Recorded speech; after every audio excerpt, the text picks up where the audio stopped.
When we started on this project doing exploration, the first thing we did was an airborne radiometric survey. Now, airborne radiometric surveys have been around for 70 years, we'll say, basically out of World War II. So, but the technology's improved a lot better. We developed a system with high resolution, so we were able to stuff these very sensitive instruments into a small airplane and fly over this ground. We already had some claims, but we wanted to fly a broader area and see what was happening, because our idea was if there was any uranium, it should be near surface.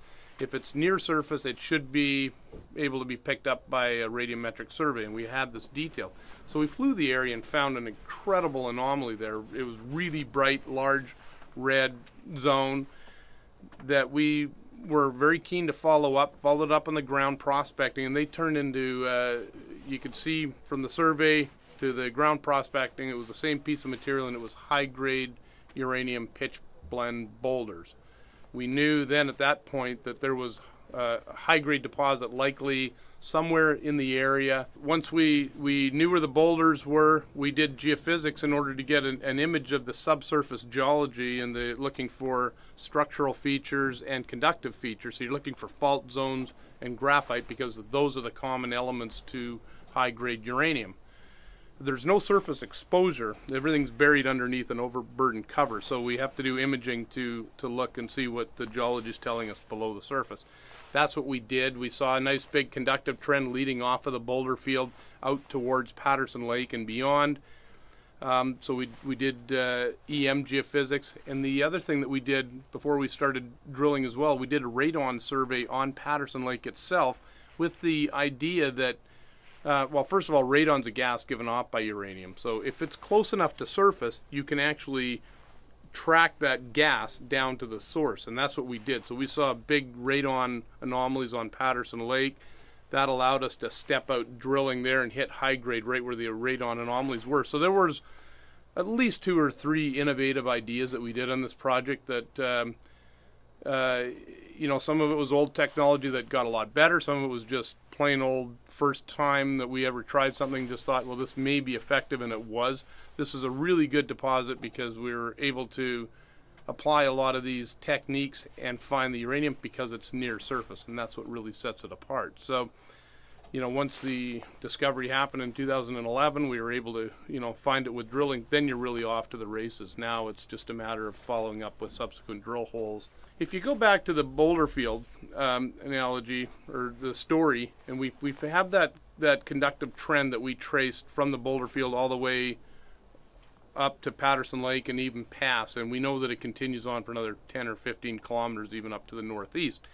But what happens is these uranium deposits tend to occur like pearls on a necklace. So we made the first discovery of the 00 zone. Then there was a gap of about 200 meters, and then you have the main 780 zone. So this is a pretty typical setting for high-grade uranium deposits. They occur in long, sinuous occurrences, and then they pinch shut.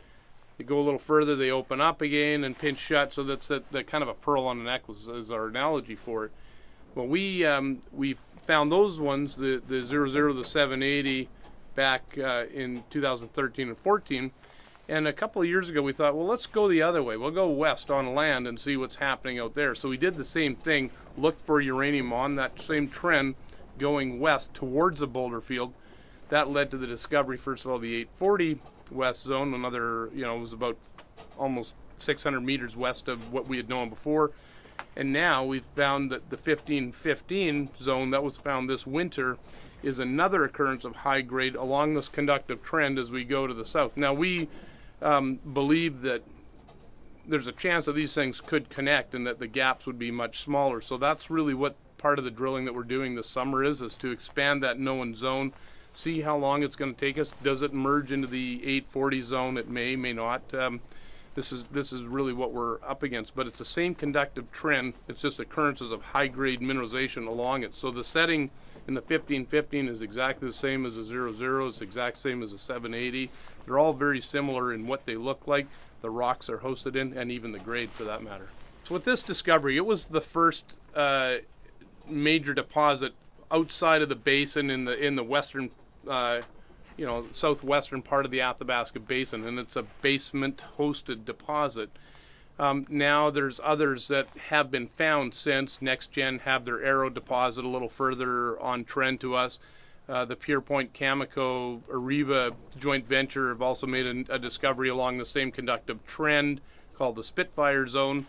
What it really shows, though, is that this is a new emerging uranium camp. We've now found high-grade uranium in deposits as big as anything on the eastern side in a brand new area. This is the next area of concentration of development of projects. It's the Southwest, and it all is based on the discovery of the Triple R deposit on PLS. So, you know, it's something to be pretty proud of, opening up an entire uranium district. I think that's key, and we have the advantage over other deposits because it is the closest to surface.